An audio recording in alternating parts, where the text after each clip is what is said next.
You just ate, and it feels like a fire started inside. It burns, it presses, you can't focus. Familiar? It's not just discomfort, it's a signal. Your body is asking for help, but are you listening? Seems simple, pop a pill and move on. But the pill doesn't solve the problem, it hides it. What if heartburn isn't the enemy, but a messenger asking you to slow down? Sometimes heartburn appears after a celebration. You overate, had pizza at midnight, drank wine, and went to bed. That kind of spontaneous fire is understandable. But if it becomes a regular thing, even after normal meals, the problem runs deeper. Make sure to check the video description. You'll find even more useful info there. Only verified tips for restoring your body here. If you take your health seriously, make sure to subscribe. But for now, let's dig deeper. So what is heartburn really? In essence, it's when stomach acid flows into the esophagus, where it doesn't belong. Between the stomach and the esophagus, there's a kind of valve, the lower esophageal sphincter. It should open only to let food pass into the stomach and close immediately after. But if it's relaxed or damaged, acid can easily leak back upward. The lining of the esophagus isn't built to handle acid. That's where the burning pressure comes from, sometimes even bitterness in the mouth and dry cough. Fun fact, a healthy person's stomach acidity can reach 1.5. That's about the same as lemon acid or even lower, which means extremely acidic. The stomach can handle this thanks to protective mucus and special design. But the esophagus can't. It's like delicate skin. Even minimal contact with acid causes irritation. By the way, heartburn doesn't only appear after eating. Sometimes it appears in the morning, on an empty stomach, or at night, while sleeping, when someone suddenly wakes up from pain or burning. It may be related to body position, slow digestion, or altered stomach motility.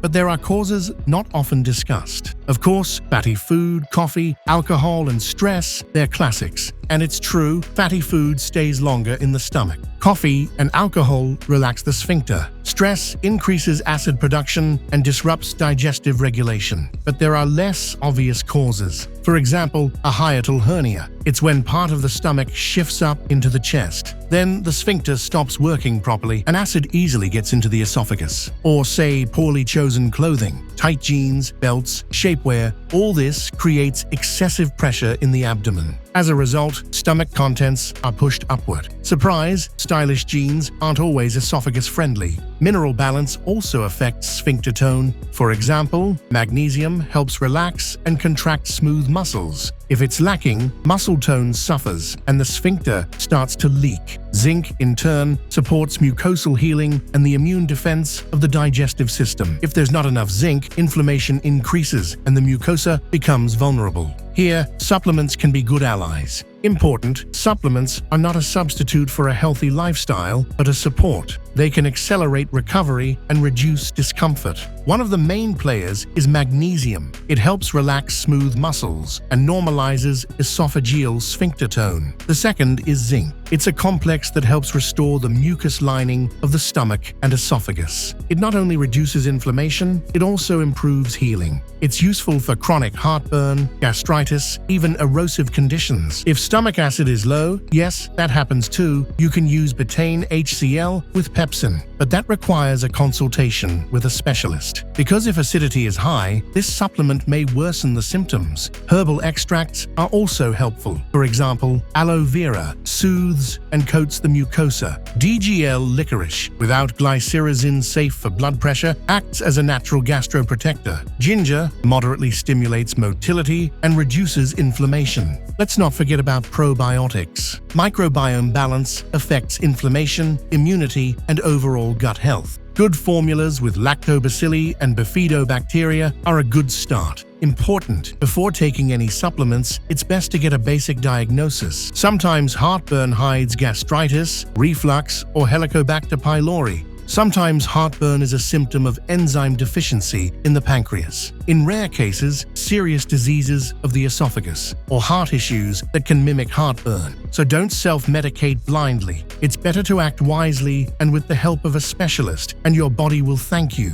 Besides, it's worth thinking about your lifestyle. Surprisingly, even lack of sleep can worsen heartburn. During sleep, the body regenerates, including the gastrointestinal tract. Lack of sleep disrupts this process, increases stress hormones, which in turn affect acidity. Another interesting fact, heartburn due to low stomach acid. Sounds strange, but it can also cause heartburn. When acid is low, food digests more slowly. It begins to ferment. This creates gas, pressure, and stomach contents rise into the esophagus. So the burning isn't always from too much acid, sometimes it's from too little. Also, chronic heartburn can be linked to microbiome imbalances. The gut and stomach work in tandem. If the balance between good and bad bacteria is disrupted, digestion suffers and inflammation starts. And that too can show up as heartburn. So when we say, "Oh, it's just heartburn," the body is really saying, "Take care of me." Don't ignore those signals. You can't just pop a pill and forget. It takes a bit more care. Heartburn isn't the enemy, it simply signals your digestion is out of balance. The first thing to start with is nutrition. What we eat affects not just weight or energy, but also stomach acidity. Late-night pizza, spicy sauces, coffee on an empty stomach, all of these are potential triggers. Try to analyze, when does heartburn appear? After fatty food, spicy, a late dinner? Keep a food journal for at least 2 weeks. The results may surprise you.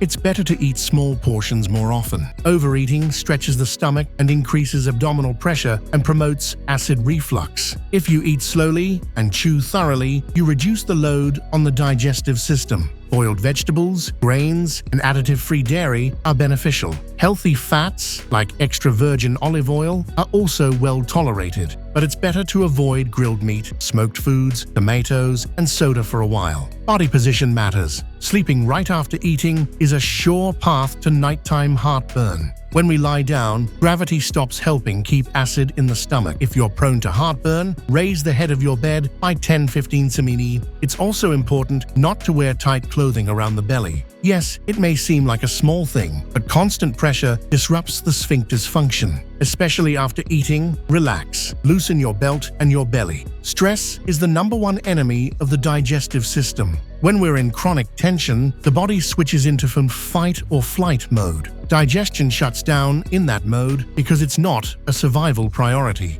As a result, gastric motility is disrupted, spasms appear, and mucus and enzyme production drops. And again, burning, heaviness, burping. Ideally, meditation, breathing, physical activity. If that's not your thing, at least get good sleep and don't eat before stressful events. Digestion loves calm. Heartburn can be overcome, not with a pill, not with one action, but with attention, respect, and self-care. Proper food, moderation, calm, digestive support, and you'll forget what heartburn ever was. Forever. Give this video a like if you found it helpful.